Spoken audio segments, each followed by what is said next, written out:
بسم اللہ الرحمن الرحیم اللہم صلی علی محمد النبی الامی وعلی آلہ وسلم تسلیما۔ احباب گرامی، ہمارا یہ فہم قربانی کورس کا آج چوتھا سبق ہے اور چوتھے سبق کا عنوان ہے قربانی کا وجوب۔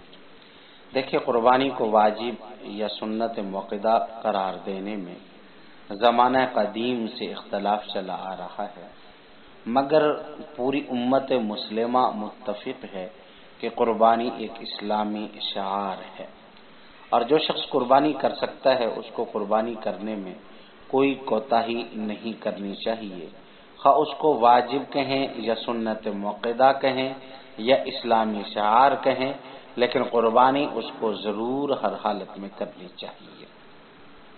حضور اکرم صلی اللہ علیہ وسلم مدینہ منورہ میں ہمیشہ قربانی کیا کرتے تھے، باوجود اس کے کہ آپ صلی اللہ علیہ وسلم کے گھر میں اشیاء خورد نوش نہ ہونے کی وجہ سے کئی مہینے تک چولہا نہیں جلتا تھا۔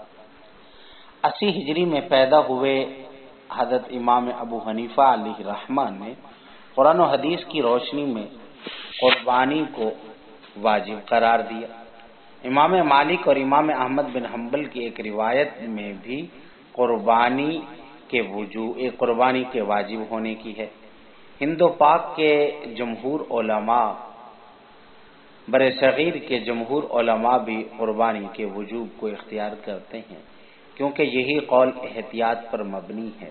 علامہ ابن تیمیہ علیہ رحمہ نے بھی قربانی کے وجوب کے قول کو اختیار کیا ہے کہ قربانی کے وجوب کے لیے متعدد دلائل ہیں۔ میں چند باتیں آپ کے سامنے رکھتا ہوں۔ دیکھیں، اللہ رب العزت نے سورۃ کوثر میں ارشاد فرمایا فَصَلِّ لِرَبِّكَ وَانْحَرْ، کہ آپ اپنے رب کے لیے نماز پڑھیں اور قربانی کریں۔ اس آیت میں قربانی کرنے کا حکم دیا گیا ہے اور امر عموماً وجوب کے لیے ہوا کرتا ہے، جیسا کہ مفسرین نے اس آیت کی تفسیر میں تحریر کیا ہے۔ علامہ ابو بکر جساس اپنی کتاب احکام القرآن میں لکھتے ہیں کہ حضرت حسن بصری رحمہ اللہ تعالی فرماتے ہیں کہ اس آیت میں جو نماز کا ذکر ہے اس سے عید کی نماز مراد ہے اور ونحر سے مراد قربانی مراد ہے۔ تو مفسر قرآن شیخ ابو بکر جساس فرماتے ہیں کہ اس سے دو باتیں ثابت ہوئی کہ عید کی نماز واجب ہے اور قربانی بھی واجب ہے۔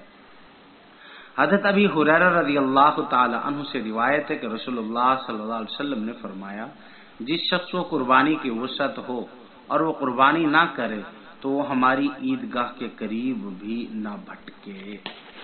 اب دیکھیں، وسعت کے باوجود قربانی نہ کرنے پر آپ صلی اللہ علیہ وسلم نے سخت وعید ارشاد فرمائی، اور اس نوعیت کی سخت وعید واجب چھوڑنے پر ہی ہو سکتی ہے، جس سے معلوم ہوا کہ قربانی واجب ہے۔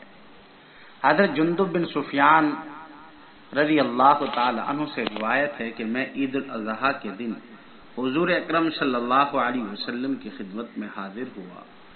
آپ صلی اللہ علیہ وسلم نے فرمایا کہ جس نے عید کی نماز سے پہلے قربانی کا جانور ذبح کر دیا تو اسے چاہیے کہ وہ اس جگہ پر دوسری قربانی کرے، اور جس نے عید کی نماز سے پہلے ذبح نہیں کیا اسے چاہیے کہ وہ عید کی نماز کے بعد ذبح کرے۔ اب دیکھیں، حضور اکرم صلی اللہ علیہ وسلم نے عید کی نماز سے پہلے جانور ذبح کرنے پر دوبارہ قربانی کرنے کا حکم دیا۔ حالانکہ اس زمانہ میں صحابہ کے پاس مالی وسعت نہیں ہوتی تھی، تو یہ قربانی کے واجب ہونے کے واضح دلائل ہیں۔ اللہ رب العزت ہمیں عمل کرنے کی توفیق عطا فرمائے۔ وما علینا الا البلاغ۔